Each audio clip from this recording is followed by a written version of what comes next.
आज के इस प्रबुद्ध सम्मेलन की अध्यक्षता कर रहे हैं हमारे सहयोगी दल राष्ट्रीय लोकदल के जिला के अध्यक्ष श्री संदीप मलिक जी, भारतीय जनता पार्टी के क्षेत्रीय अध्यक्ष श्री सत्येंद्र सिसोदिया जी, जिलाध्यक्ष भारतीय जनता पार्टी श्री सुधीर सेने जी, जिला प्रभारी श्री सूर्य प्रकाश पाल जी, जिलाध्यक्ष मेरठ श्री शिव कुमार राणा जी, केंद्रीय मंत्री और लोकप्रिय सांसद मुजफ्फरनगर डॉक्टर संजीव बालियान जी, उत्तर प्रदेश सरकार में मंत्रिमंडल के मेरे वरिष्ठ सहयोगीगण श्री अनिल कुमार जी, श्री कपिल देव अग्रवाल जी, लोकदल के विधान मंडल के नेता श्री राजपाल बालियान जी, जिला पंचायत अध्यक्ष डॉक्टर वीरपाल निर्वाल जी, भारतीय जनता पार्टी के सभी पदाधिकारीगण, सभी माननीय जनप्रतिनिधिगण, पूर्व जनप्रतिनिधिगण और मुजफ्फरनगर के हमारे सभी प्रबुद्ध जन, उपस्थित बहनों और भाइयों, भागवत की इस भूमि को जिसे दुनिया सुख तीर्थ के रूप में जानती है, इस पौराणिक भूमि को कोटि कोटि नमन करते हुए मैं आप सबका हृदय से अभिनंदन करता हूं।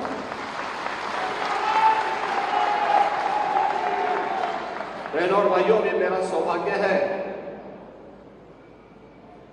कि यहां के माननीय जनप्रतिनिधियों की जो यहां की जनता की दशकों से जो मांग थी कि सुख तीर्थ को उसका पुराना वैभव वापस मिलना चाहिए, और वह आज हमारी सरकार ने जो यहां की जनभावना थी उसके अनुरूप सुख तीर्थ को सुख तीर्थ विकास परिषद गठित करने के साथ आगे बढ़ाने का निर्णय लिया है।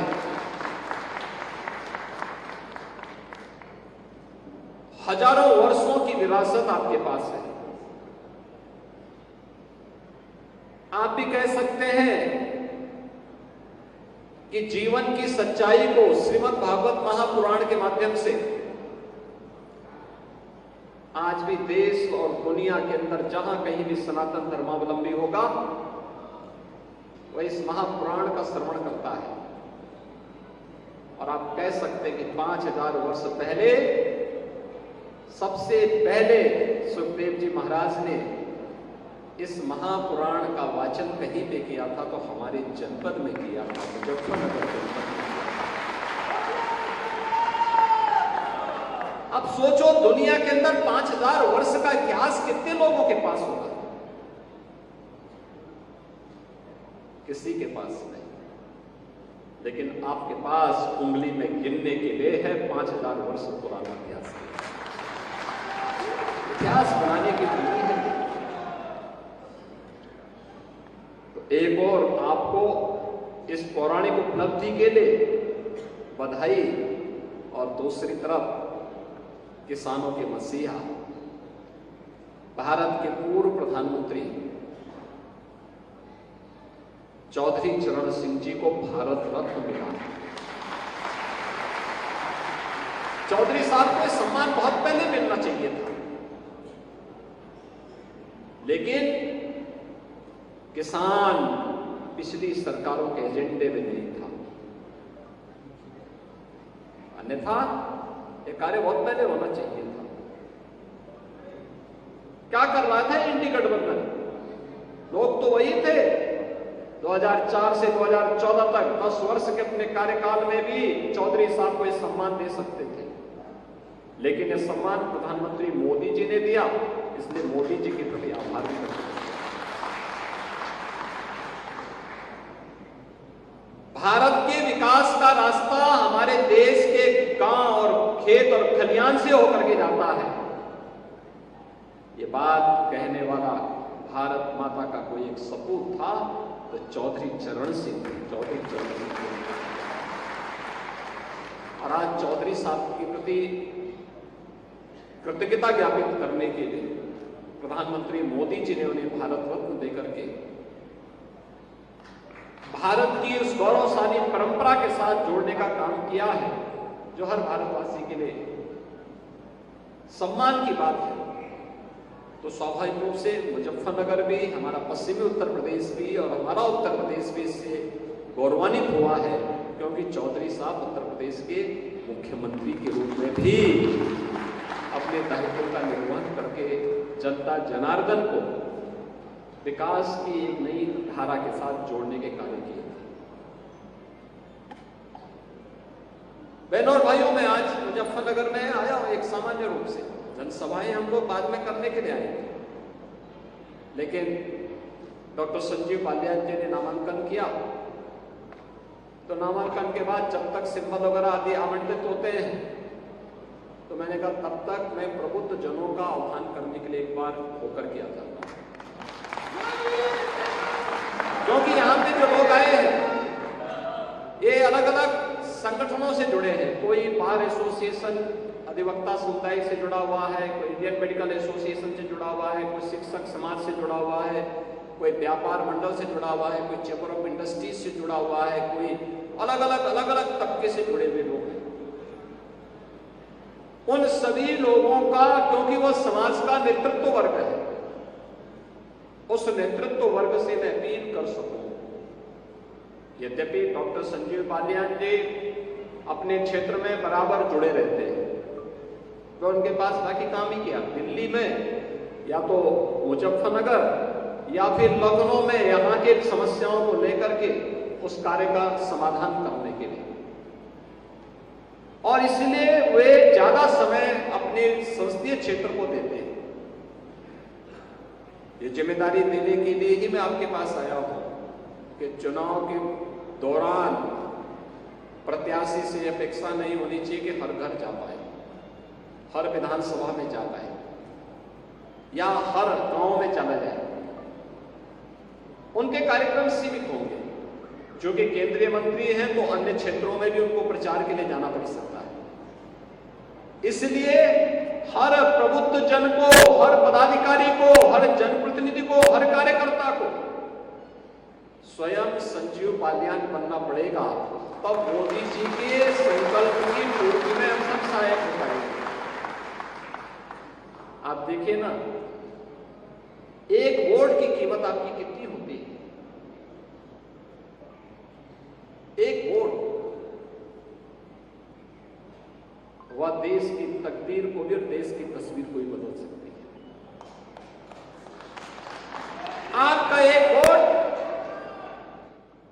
जब गलत हाथों में जाता था तो मुजफ्फरनगर में महीनों कर्फ्यू लगता था।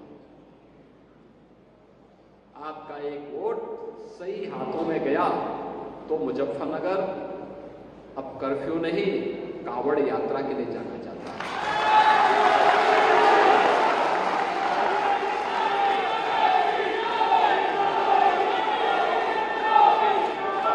आपका एक वोट गलत हाथों में जाता था तो न केवल मुजफ्फरनगर बल्कि हमारा पश्चिमी उत्तर प्रदेश अराजकता की भट्टी में झोंक करके यहां की सुरक्षा को खतरे में डालती थी। कितना खतरनाक माहौल था, लोग चलने से डरते थे, आने से डरते थे। आपका एक वोट सही हाथों में गया, सही पार्टी के साथ गया तो अराजकता समाप्त हुई और आस्था को सम्मान मिला। आपने देखा होगा, मैं पिछले 15 दिनों से होली के कार्यक्रमों को प्रदेश भर में देख रहा था। होली का एक गाना चल रहा था और मैं वर्षों से सुनता रहा हूं उस गाने को, होली होली खेले रघुवीरा, अवध में होली खेले। लेकिन हमें दुख होता था हर वर्ष कि होली खेलने के लिए भगवान राम का आह्वान तो हो रहा है, लेकिन अयोध्या में अपनी जन्मभूमि पर राम है ही नहीं। 500 वर्षों के बाद आपके एक वोट ने आपकी आस्था को सम्मान दिला दिया। अयोध्या में राम लला नहीं।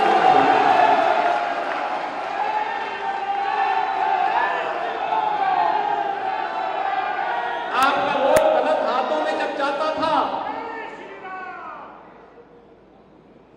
तो वह गलत हाथ रंगदारी वसूली करता था, लेकिन एक वोट सही हाथों में गया, सही पार्टी के साथ गया, तो परिणाम क्या है? अब रंगदारी नहीं, अब पीएम स्वनिधि योजना के माध्यम से स्ट्रीट वेंडर और व्यापारियों के लिए भी लोन के रास्ते खुले हुए हैं। एक बार नहीं, 2 बार नहीं, 3 बार नहीं, यूपी के अंदर अब तक 18 लाख स्ट्रीट वेंडर को पीएम स्वनिधि योजना में ऋण की सुविधा उपलब्ध हुई है। 18 लाख लोगों को। बहनों और भाइयों, एक वोट की कीमत आपको समाज को बताना है, इसलिए बताना है। जो चर्चा है एक तरफ, जिसके बारे में भी डॉक्टर संजीव बालियान ने भी चर्चा की है, एक तरफ फैमिली फर्स्ट है और दूसरी तरफ नेशन फर्स्ट है। मोदी जी के नेतृत्व में नेशन फर्स्ट की बात होती है, देश पहले, और इंडी गठबंधन के साथ जुड़े हुए लोगों के लिए परिवार पहले है। वे जातिवाद की बात करते हैं और मोदी जी गरीब कल्याण की बात करते हैं।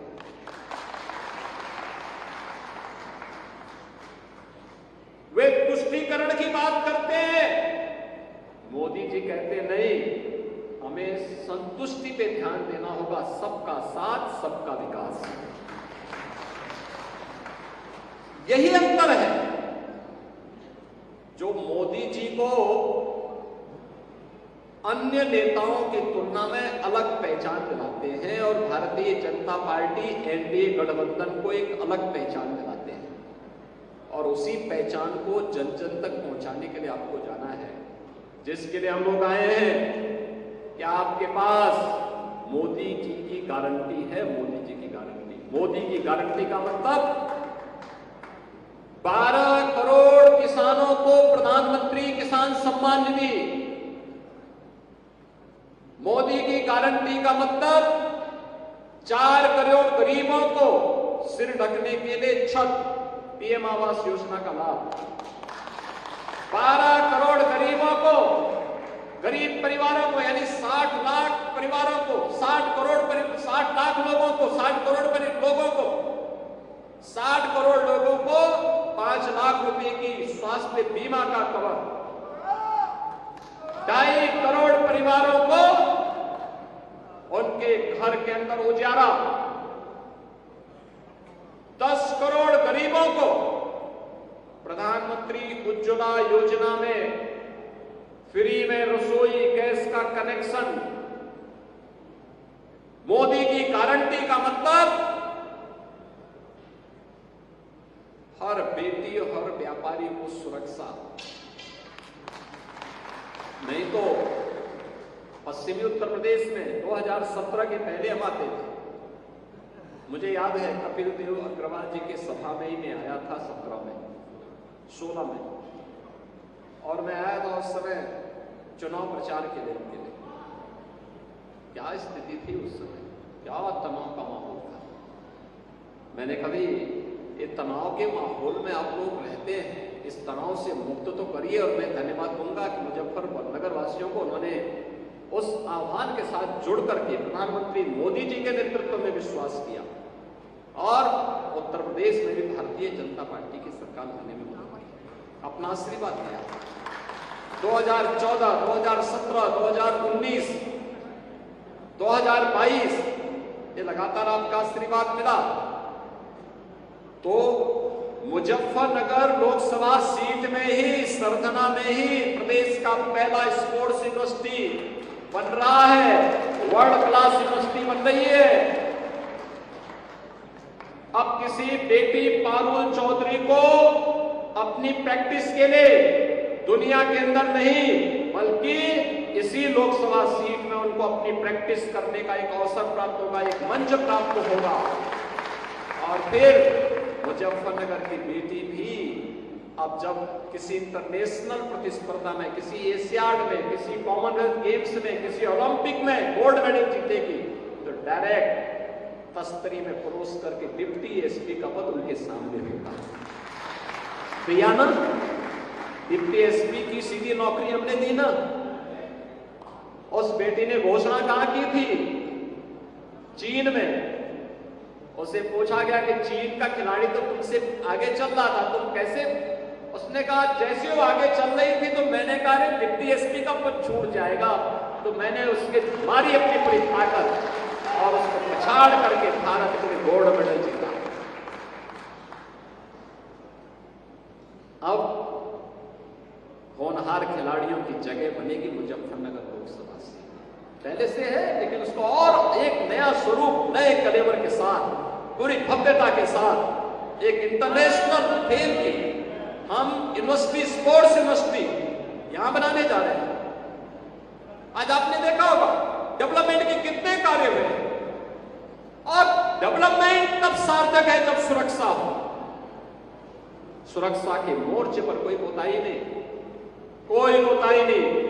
बेटी और व्यापारी की, अन्नदाता किसान की सुरक्षा में जो सेंध लगाएगा तो फिर वह भी देख रहा होगा कि उसको भी 10 बार सोचना पड़ता है कि अगर मैं लगाऊंगा तो फिर इसका परिणाम क्या होगा। बहनों और भाइयों, जो वर्षों से मांग थी आगे कि निजी ट्यूबवेल ऑपरेटर को भी, उस अन्नदाता किसान को भी फ्री बिजली मिले।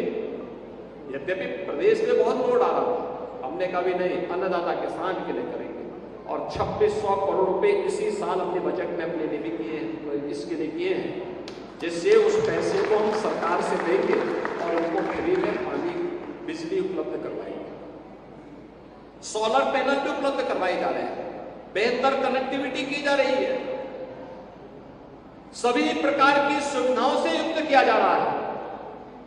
और इसीलिए मोदी जी के आने के बाद पूरे देश के अंदर हम एक नए भारत का दर्शन कर रहे हैं। एक नया भारत, इस नए भारत के बारे में दुनिया के मन में सम्मान का भाव जगा है।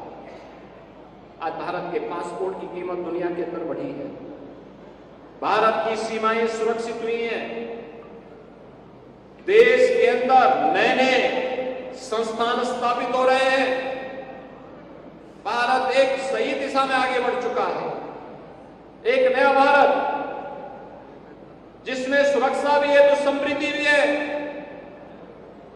जिस नए भारत में आजीविका भी है तो आस्था भी है।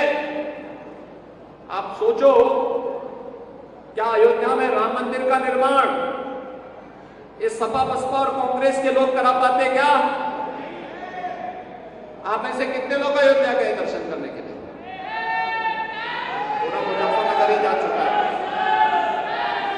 आप मुझे बताइए, अब तो नई अयोध्या के दर्शन हो रहे हैं ना, अब तो अयोध्या अच्छी लग रही है ना। आप सोचो,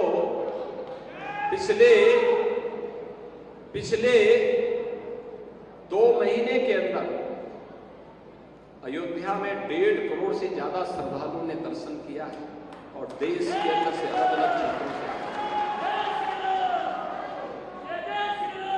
यानी इतनी बड़े पैमाने पे लोग आ रहे हैं और सुगमता से दर्शन हो रहे हैं। सड़कें वहां चौड़ी हो गई, भव्य राम मंदिर का निर्माण हो गया, रामलला विराजमान हो गए। नहीं तो सब सपना था। आपके पूर्वजों ने इस धरोहर को बचाए रखने के लिए अपने संबोधन के साथ ही राम राम जोड़ दिया था। यहां मैं देखता हूं पश्चिम में कोई किसान मिलता है, कोई परिवार आपस में मिलते हैं, संबोधन में क्या बोलते हैं? राम राम बोलते हैं। जिससे हम अपनी इस लड़ाई को अनंत काल तक आगे बढ़ा सकें। और आज रामलला स्वयं अयोध्या में विराजमान हो चुके हैं। क्या ये संभव था? क्या ये पिछली सरकारें कर पाती? क्या उन्होंने कर्फ्यू दिया, उन्होंने अराजकता दी, उन्होंने आस्था के साथ खिलवाड़ किया, उन्होंने बेटी और व्यापारी की सुरक्षा में सेंध लगवाई। लेकिन आज एक नए माहौल में हम आगे बढ़ रहे हैं। हमें मोदी जी को तीसरा कार्यकाल देना है, क्योंकि मोदी जी भारत को दुनिया की तीसरी बड़ी अर्थव्यवस्था के रूप में काम कर रहे हैं। अगले 3 वर्ष के अंदर भारत को दुनिया की तीसरी बड़ी अर्थव्यवस्था बनाना है, तो मोदी जी को तीसरा कार्यकाल देना होगा। और मोदी जी को तीसरा कार्यकाल देना है तो हमारे प्रबुद्ध जनों को, जो नेतृत्व वर्ग है अपने अपने तबके का, उन्हें अपनी जिम्मेदारी का निर्वहन करना होगा। जिम्मेदारी का निर्वहन इस रूप में कि नहीं, मेरी भी जिम्मेदारी है, पहले वोट करने के लिए जाना है। आपका तो पहले चरण में चुनाव है, तो आप लोग तो 19 अप्रैल को चुनाव में आपको भाग लेना है। गर्मी हो या बरसात, आंधी हो या तूफान, हमें इसकी परवाह नहीं करना है, अपने लोकतांत्रिक अधिकार का प्रयोग करना है। और मोदी जी को फिर से तीसरी बार कार्यकाल देने के लिए, भारत को दुनिया की महाशक्ति बनाने के लिए, भारत को ग्लोबल लीडर के रूप में स्थापित करने के लिए हम भी अपने राष्ट्रीय दायित्वों का निर्वहन करेंगे। और इसके लिए मोदी जी को तीसरा कार्यकाल, और मोदी जी को तीसरा कार्यकाल तब मिलेगा जब डॉक्टर संजीव बालियान जी यहां से भारी मतों से चुनाव विजयी बना करके जाओगे। और आप चिंता मत करिए, मोदी जी का संकल्प है, मोदी जी का संकल्प है विकसित भारत। विकसित भारत के लिए उत्तर प्रदेश विकसित होगा, और उत्तर प्रदेश को अगर विकसित करना है तो मुजफ्फरनगर तो विकसित होगा ही होगा। उसकी चिंता नहीं करनी है। विकास और सुरक्षा ये सब हमारी जिम्मेदारी है। आपके जनप्रतिनिधिगण, दो तो मंत्री आपके जिले से हैं वर्तमान में, तो ये मंत्री हैं, हमारे विधायकगण हैं, हमारे अन्य पदाधिकारी हैं, सांसद हैं, अन्य महत्वपूर्ण पदों पर बैठे हुए लोग हैं। सभी लोग मिलकर के विकास की प्रक्रिया को आगे जोड़ेंगे। मैं आप सबसे यही आह्वान करने के लिए आज आपके बीच में आया हूं कि फिर से जो देश के अंदर आवाज आ रही है कि फिर एक बार मुजफ्फरनगर की आवाज में बोले थोड़ा, फिर एक बार, अब की बार। सभी लोग सहमत हैं ना? तो मेरे साथ बोलेंगे, भारत माता की, भारत माता की, भारत माता की, वंदे वंदे।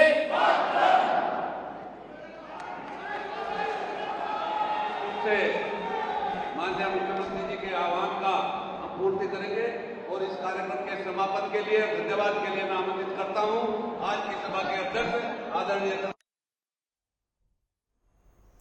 तो आप सुन रहे थे सीएम योगी आदित्यनाथ को मुजफ्फरनगर से, जहां पर उन्होंने तमाम कार्यों का यहां पर बखान किया, किस तरीके से बदलाव हुआ है, विकास हुआ है, चाहे शिक्षा के क्षेत्र में हो, स्वास्थ्य के क्षेत्र में हो, यहां पर लगातार विकास हुआ है, कनेक्टिविटी यहां पर बढ़ी हुई। इसी के साथ उन्होंने यहां के अपने प्रत्याशी डॉक्टर संजीव बालियान को समर्थन देने की अपील भी तमाम लोगों से की। और प्रबुद्ध सम्मेलन में सीएम योगी आदित्यनाथ ने यहां पर अपना संबोधन किया। चुनाव को धार देते हुए उन्होंने विपक्ष पर भी निशाना साधा। उन्होंने कहा कि पिछली जो पार्टियां थी उन्होंने केवल अराजकता फैलाने का काम किया, लेकिन जब से प्रधानमंत्री मोदी सत्ता में आए तब से बदलाव देखा गया। उत्तर प्रदेश में विकास की जो गंगा है वो बह रही है।